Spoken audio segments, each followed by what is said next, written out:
பீகார் முதல்வரும் ஐக்கிய ஜனதா தள தலைவருமான நிதிஷ்குமார் ஏப்ரல் 10ஆம் தேதி ராஜ்யசபா எம்பியாக பதவியேற்றுக் கொண்டார்.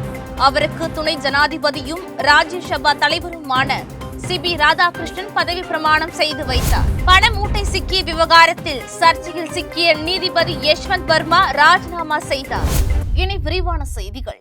பீகாரில் கடந்த ஆண்டு இறுதியில் நடந்த சட்டசபை தேர்தலில் ஐக்கிய ஜனதா தளம் பாஜக அடங்கிய தேசிய ஜனநாயக கூட்டணி மீண்டும் வெற்றி பெற்று ஆட்சியை பிடித்தது. இந்த தேர்தலில் நிதிஷ்குமாரின் ஐக்கிய ஜனதா தளத்தை விட பாஜக அதிக இடங்களை கைப்பற்றியது.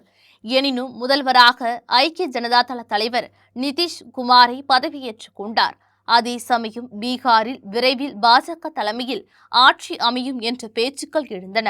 அதை உறுதி செய்யும் வகையில் சமீபத்தில் நடந்த ராஜ்யசபா தேர்தலில் நிதிஷ்குமார் போட்டியிட்டார். எம்எல்ஏ, எம்எல்சி, லோக்சபா எம்பி என பல்வேறு பதவிகளை வகித்துவிட்டேன். ராஜ்யசபா எம்பியாக இதுவரை பதவி வகித்தது இல்லை. அதன் காரணமாகவே டெல்லி அரசியலை நோக்கி பயணிக்க உள்ளேன் என நிதிஷ்குமார் காரணம் தெரிவித்தார். இந்த சூழலில் ராஜ்யசபா எம்பியாக இன்று அவர் பதவியேற்றுக் கொண்டார். அவருக்கு சிபி ராதாகிருஷ்ணன் பதவி பிரமாணம் செய்து வைத்தார். இதனால் பீகார் முதல்வர் பதவியில் இருந்து அவர் விலகுவது முடிவாகிவிட்டது. வரும் 14ஆம் தேதி அதற்கான ராஜினாமா கடிதத்தை அவர் முறைப்படி வழங்குவார் என எதிர்பார்க்கப்படுகிறது. டெல்லி உயர்நீதிமன்ற நீதிபதியாக இருந்த யஷ்வந்த் வர்மா அங்குள்ள அரசு பங்களாவில் வசித்தார். கடந்த ஆண்டு அவரது இல்லத்தில் தீ விபத்து ஏற்பட்டது. இதனையடுத்து பணியின் போது வீட்டில் உள்ள ஓர் அறையில் எரிந்த நிலையில் 500 ரூபாய் நோட்டுகள் மூட்டை மூட்டையாக கண்டெடுக்கப்பட்டன. பின்னர் அலகாபாத் உயர்நீதிமன்றத்திற்கு யஷ்வந்த் வர்மா மாற்றப்பட்டார். அவரை பதவி நீக்கம் செய்ய வலியுறுத்தி லோக்சபா சபாநாயகர் ஓம் பிர்லாவிடம் ஆளும் மற்றும் எதிர்க்கட்சி கூட்டணிகளின் எம்பிக்கள் நோட்டீஸ் அளித்தனர். இதை ஏற்ற ஓம் பிர்லா விசாரணை குழுவை அமைத்து உத்தரவிட்டார். அதை ரத்து செய்ய கோரி யஷ்வந்த் வர்மா தரப்பில் சுப்ரீம் கோர்ட்டில் மனு தாக்கல் செய்யப்பட்டது.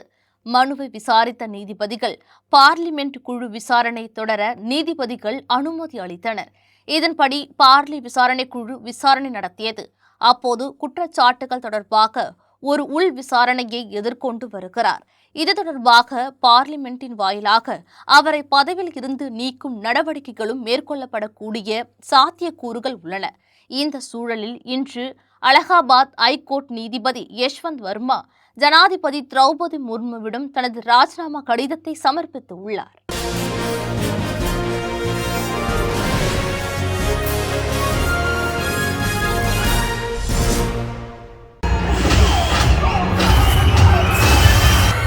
படம் எதிர்பார்த்ததை விட சூப்பரா இருக்கு. ஒரு 20 மினிட்ஸ் ஒரு ஃபைட் சீன் இருக்கு. சூப்பரா நடிச்சிருக்காரு.